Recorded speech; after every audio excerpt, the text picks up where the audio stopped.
Entonces es una canción que para mí es importante y me sigue gustando, ¿no? Es una canción que sigo cantando con gusto, es una canción, este, y que además lo curioso, que la hice no en un momento, es decir, todo lo que narra la canción pareciera que era un momento muy difícil, muy como de casi rompimiento o de rompimiento,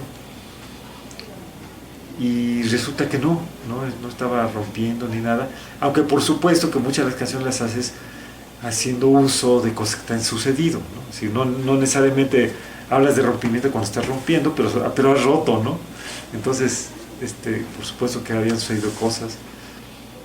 Entonces, pues sí, es una canción que me significa mucho por todas esas razones que di.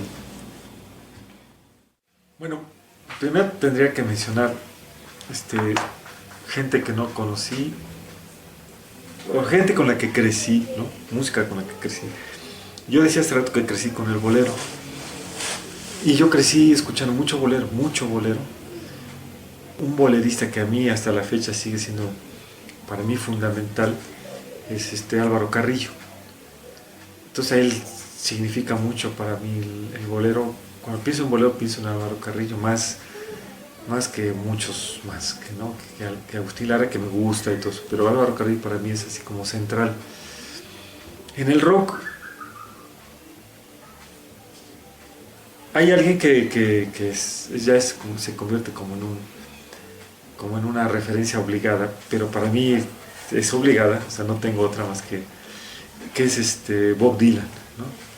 Es decir, yo por ahí del 68, 69, 70, no me acuerdo, pero por ahí, un día mi hermano, uno de mis hermanos mayores que llegaba con los discos, un día llega con un disco a la casa, llegaba con muchos, pero un día llega con un disco que se llama Blonde on Blonde, es un disco de Dylan del 66.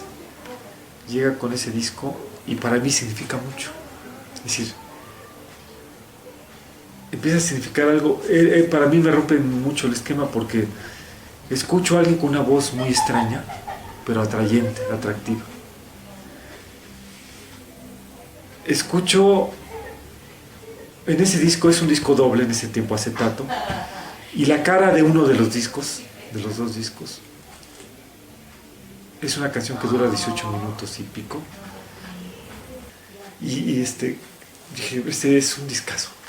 Y además, tenía otros ingredientes, tenía mucho blues, tenía mucho rock, y tenía muchas melodías muy bonitas, muy atrapables, es decir, tonaditas que se te quedaban, y quién sabe qué decían, pero te parecían interesantes.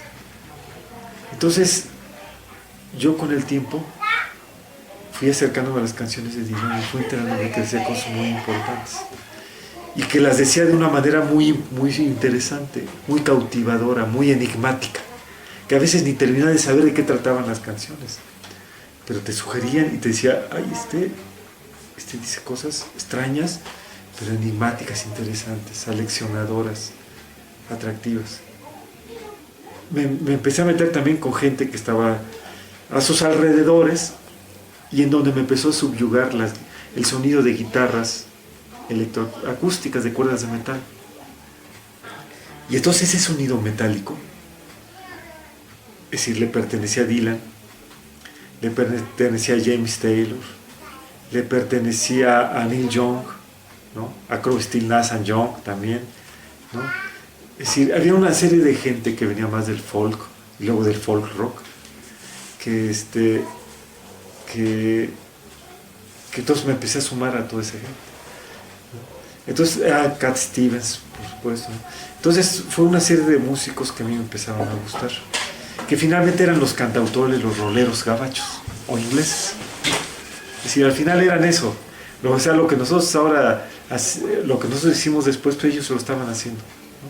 Es decir, cantar rolas y preocuparse por la palabra, ¿no? Y entonces empezamos bueno, ese fue un sector así básico. Para mí, por supuesto, que había los clásicos, o sea, yo no estaba fuera del gusto por los Beatles, por los Rolling, ¿no? Por los Creedence, por toda esa primera generación, los creadores del rock pesado, Deep Purple, ¿no? Black Sabbath, Led Zeppelin. Es decir, por supuesto, esas eran materias obligadas, ¿no? Obligadas. Y por supuesto que las pasé todas esas, ¿no? Janis Joplin y Jimi Hendrix, ¿no? Pero ese sonido de guitarra acústica, por eso no es gratuito que cuando yo me compro mi primera guitarra, o sea, yo en la casa tenía guitarras de cuerdas de nylon, tipo españolas, digamos, ¿no? Entonces, cuando yo me compro mi primera guitarra, yo quería tener una guitarra como la que le veía a Dylan, la que le veía a Cat Stevens, la que le veía a James Taylor, le veía a Neil Young, ¿no? Que tenían hasta su gotita, ¿no? Aquí, y más caderonas y cuerdas de metal. Entonces, pues me compré mi guitarra de esa, ¿no? Con mucho trabajo, porque te digo que escaseaban en México. Esto, te estoy hablando, esto sucedía como en el 75, 76, por ahí, ¿no? Entonces, y por eso hasta la fecha yo sigo tocando guitarras de cuerdas de metal. Es decir, me gustan las otras, pero mi sonido, mi corazón está ahí en esas guitarras. Entonces, bueno, esa sería como la parte de extranjera, ¿no? Es decir, después con los años, a mediados de los 70, finales de los 70, viene una oleada en México con todos los exiliados argentinos y chilenos que vienen a México. Muchos llegan a Puebla y muchos traen mucha música, y hasta las peñas, y música latinoamericana, folclórica latinoamericano, canto nuevo, lo que llamaban antes nuevo canto nuevo. Y con toda esta onda, pues conozco a la nueva trova cubana, a Silvio Rodríguez, Pablo Milanés, a Mauri Pérez, pero básicamente Silvio y Pablo, ¿no? Que eran como los que encabezaban, digamos, esto. Y entonces me gustan especialmente Silvio, ¿no? Hasta la fecha me gusta Silvio Rodríguez. Y por supuesto que Serrat, ¿no? Es decir, Serrat para muchos de nuestra generación así fue el guía, ¿no? El gurú de la música hecha en español. O sea, era así, era la única referencia que teníamos. Incluso yo recuerdo que cuando escuché por primera vez a Silvio y a Pablo, es decir, como tú, cuando escuchas algo nuevo, tu cabeza lo primero que hace es referenciarlo, como a qué suena. Entonces yo lo primero que escuché de Pablo y de Silvio, dije, estos suenan a Serrat, que ahora me doy cuenta que son otra cosa. Pero ¿por qué? Porque era mi única referencia. Es decir, ¿quién estaba haciendo una canción muy inteligente, ¿no? Con textos muy interesantes, ¿no? Pues Serrat, para mí era Serrat, no tenía otra referencia, ¿no? Y entonces vienen estos. Después en México, bueno, yo en México escuché mucho rock de los 70s, pero para empezar muchos de ellos se hacían en inglés, ¿no? Y eran escasitos los ejemplos. Yo recuerdo mucho a Love Army, ¿no? Que el que cantaba y componía el Pájaro Alberto, que era como nuestro Dylan, fue nuestro primer Dylan, ¿no? Y me acuerdo mucho de esta rola de La Caminata Cerebral, que es una canción que hasta la fecha lo oigo y me gusta. Es una canción inteligente, es creativa, es decir, no es un texto ñoño, es decir, había un ánimo de hacer cosas interesantes. Entonces escucho al Pájaro Alberto, y el Pájaro Alberto viene a ser como nuestro Dylan, ¿no? En un momento en donde yo empezaba a hacer mis primeras canciones, pues ya tenía discos. Imagínate lo que significa para alguien empezar a hacer sus primeras canciones, y alguien ya hace discos, pues se convierte en tu gurú, ¿no?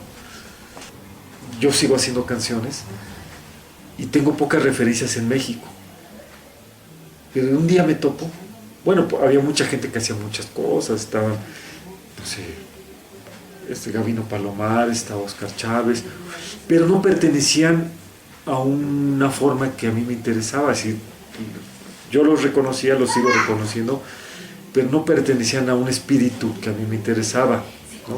Una forma de manejo que tiene que ver básicamente con el rock,